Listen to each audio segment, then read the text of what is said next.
美国联邦参议院13表决通过价值超过950亿美金，大约是3条新台票的法案。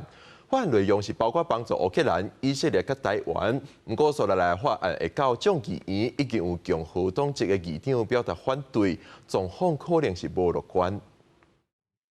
On this vote, the yeas are 70, the nays are 29. The bill, as amended, passes. 美国联邦参议院经过几多天密集的审查，总算伫咧美国东部时间13表决通过差不多950亿美金的援外法案，内容包括610亿保障乌克兰武器弹药库存，140亿援助以色列，50亿支持台湾等印太伙伴协助中国的侵略。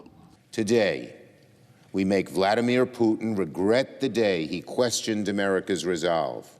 And we make clear to others, like China's President Xi, not to test our determination. 虽然法案伫咧参议院通过，不过说来接到共和党主导的众议院，可能就无啥乐观。众议院议长强生之前就已经讲，将会封杀这项法案。目前伫咧共和党总统初选摕到领先的川普也反对。美国总统拜登是批评川普的言论真危险，呼吁众议院赶紧通过法案，不应该向独裁者压头。 And I urge Speaker Johnson to bring it to the floor immediately. So I call on the Speaker to let the full House speak its mind and not allow a minority of most extreme voices in the House to block this bill even from being voted on.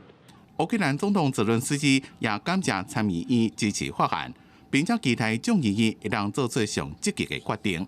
Зі Сполучених Штатів щойно Сенат проголосував за продовження підтримки нашої країни, наших воїнів. 记者综合报道。